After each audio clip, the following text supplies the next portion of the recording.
Tu sais, moi je pense personnellement qu'on choisit rarement son entourage avec autant d'attention que quand on choisit ses propres objectifs. Et pourtant, je pense que l'entourage a énormément d'influence sur notre avenir, bien plus que la motivation. Tu sais, il existe quelque chose dont on parle très peu, c'est le fait de devenir semblable aux conversations que l'on entend le plus souvent. Pas du jour au lendemain, mais petit à petit, tout doucement, sans même qu'on ne se rende compte. Et c'est pas forcément quand on écoute des conseils venant des autres. Là, je te parle de ton attention, de tes émotions, de ce que tu ressens. Et moi, là, dans cette vidéo, j'aimerais te parler en fait de ces 3 types de comportements qui, de premier abord, peuvent te sembler un peu anodins, mais qui, en réalité, ont énormément d'impact sur ton avancée, et pas vraiment dans le bon sens, puisque ce sont des comportements qui te maintiennent en mode survie. Avant de commencer, je tiens juste à préciser que dans cette vidéo, on n'est pas là pour juger qui que ce soit. Le but ici, c'est que je te fasse prendre conscience de certains comportements qui, à la longue, quand ces comportements, ces fonctionnements deviennent permanents, eh bien, ils finissent par influencer négativement tes propres pensées et donc impacter négativement aussi ton avancée. Tout d'abord, j'aimerais commencer par le type de comportement qui est un peu général, les bruits permanents.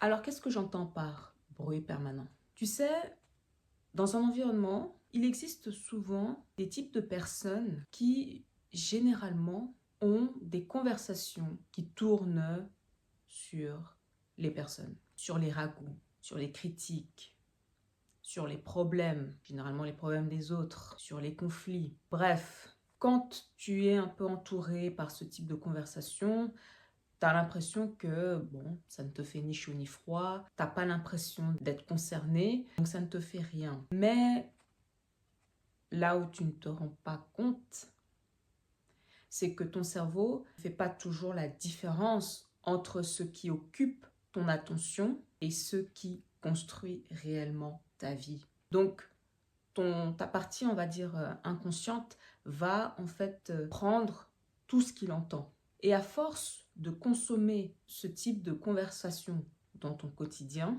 eh bien, petit à petit, ça va en fait façonner en toi, et progressivement aussi, ce besoin d'entrer aussi dans ce type de conversation, généralement tournée dans les problèmes des autres, dans les ragots, dans les critiques. Et au lieu d'être amené à raisonner, réfléchir pour trouver des solutions, eh bien, ça va en fait pousser ton mindset à constamment être dans les problèmes, dans les critiques, au lieu d'être tourné vers les solutions. Donc vraiment ici, ton attention est précieuse en fait. Ce que tu laisses entrer, ce que tu absorbes, eh bien, ça influence aussi, même sans que tu t'en rendes compte, mais ça influence aussi ton mindset qui malheureusement va te tourner vers des éléments, des dynamiques qui malheureusement ne contribuent en rien ou en tout cas ne t'aident pas à avancer sur ton chemin. Ensuite, il y a un autre type d'environnement. Ce type d'environnement où il y a ce type de personnes qui ont à chaque fois un problème avec quelqu'un d'autre. Tu sais, c'est le genre de personnes qui sont constamment en conflit, en guerre avec quelqu'un ou avec tout le monde. Donc, avec ce type de personnes, il y a toujours un fautif, un responsable de tout ce qui se passe. Il y a toujours un problème, il y a toujours un ennemi. C'est presque comme si, inconsciemment, ce type de personne essayait en fait de t'entraîner aussi dans leur conflit en fait. C'est comme si elle t'amenait à choisir un camp, à partager leur colère. Alors oui, dans la vie, tu peux ne pas apprécier une personne, puis vice-versa. Ça fait partie de la vie. On ne peut pas plaire à tout le monde. C'est comme ça. Mais là, je te parle vraiment de ce type de personnes qui sont presque constamment dans ce besoin, en fait, d'être en conflit avec qui que ce soit. Et malheureusement, quand tu adoptes aussi ce type de regard, eh bien, malheureusement, toi aussi, inconsciemment, tu commences à devenir extrêmement méfiante avec tout le monde.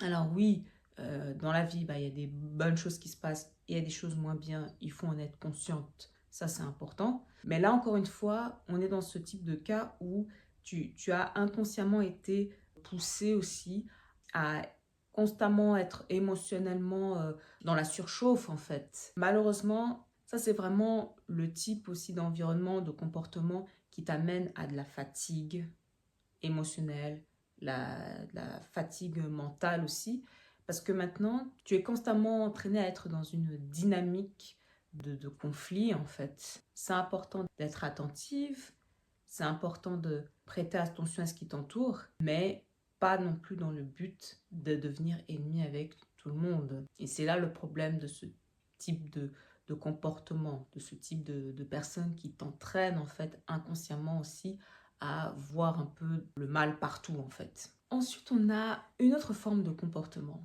Je ne sais pas si je peux dire la plus subtile, mais en tout cas, c'est celle qui t'entraîne silencieusement aussi à te freiner sans que tu t'en rendes compte. Pourquoi? Là, dans ce type de comportement, c'est avec le type de personne qui, très souvent, ne voit aussi que des problèmes, mais jamais de solution. Donc, c'est typiquement ce type de personnes qui sont en fait renfermées dans leurs propres émotions négatives. Alors oui, on peut avoir par moments des moments difficiles, des moments compliqués, où émotionnellement, ce sont des émotions négatives qui sont à ce moment-là très présentes. Ça arrive à tout le monde. Mais là, encore une fois, je parle vraiment de ce type de comportement où, à chaque solution proposée, ce type de personnes ont ce comportement de vouloir casser toute nouvelle idée. Et elles trouvent toujours des raisons du pourquoi ça ne peut pas marcher, que c'est pas possible, que c'est trop compliqué, que c'est trop risqué, que c'est trop ceci, que c'est trop cela, que ça ne marchera pas. Et c'est presque comme si elles choisissaient d'habiter et de rester avec ce type de mindset. Et pourquoi là aussi tu dois faire attention? Eh bien parce que quand ce type de personne refuse systématiquement une éventuelle solution, eh bien elles ont tendance aussi à entraîner tout son entourage, à les suivre aussi dans cette direction qui ne mène nulle part. D'où l'expression que tu as probablement déjà entendue du fait d'avoir des fois des personnes qui ont ce comportement de tirer les autres vers le bas. Et malheureusement, avec ce type de personnes, de comportement, c'est que maintenant, toi aussi, inconsciemment, dès que tu entends un projet, une idée, ou voilà, eh bien, ton champ, en fait, de possibilités, de vision possible, eh bien, elle commence gentiment aussi à se réduire. Je ne sais pas si tu te souviens de ce dessin animé qui a cartonné à une certaine époque, Le Roi Lion. Quand j'étais très jeune et que je regardais ce dessin animé, il y avait une scène, moi, qui m'a toujours intriguée. Et avec le temps, j'ai fini par voir quelque chose d'assez intéressant. Tu sais, dans Le Roi Lion, il y a cette scène avec les hyènes et Sarabi.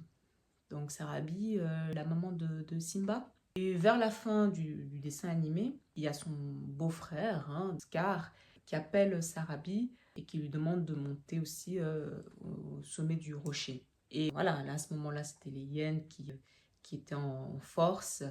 Et donc, quand Sarabi devait traverser le long pour aller rejoindre Scar, eh bien, elle passe à travers les hyènes qui ne sont pas très sympathiques, qui ne l'accueillent pas très bien, bref. Et moi, avec le temps, cette scène, je la vois pas seulement avec les hyènes comme des personnages. Je vois ça plutôt comme un fonctionnement. C'est-à-dire, je vois d'un côté le chaos, la tension, le désordre, la jalousie aussi dans ce cas-là. Mais vraiment plus, je dirais vraiment ce côté vraiment désordre, chaotique, dans la réaction impulsive permanente, dans le court terme. Et de l'autre côté, on a, j'ai envie de dire, le calme, la sagesse. On a un peu ce côté long terme. On voit la responsabilité, la stabilité. Donc, vraiment, dis-moi dans les commentaires si toi aussi tu vois comme ça ou comment toi tu vois cette scène. Et moi, je la trouve très intéressante parce que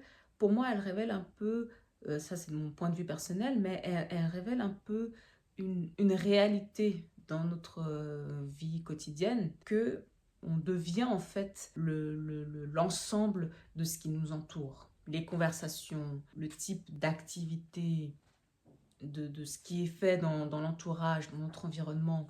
Et donc, cette scène, moi, ce qu'elle m'a montré, et pour moi, elle résume un peu ce que j'ai dit depuis le début, et je vais reprendre aussi la citation il me semble, de Jim Rohn, sur le fait que tu deviens la moyenne des personnes, des 5 personnes que tu fréquentes. Et ça passe aussi par ce que tu te laisses absorber, où tu poses ton attention. Si tu es dans un type d'environnement, d'entourage ou dans les comportements, c'est généralement dans le chaos, les conflits, les problèmes, les ragots. Malheureusement, ça aussi, ça va te façonner un peu pour être dans ce type d'environnement et prendre un peu ce chemin. En revanche, si tu te mets dans un environnement où, on va dire, les conversations, les activités sont tournées vers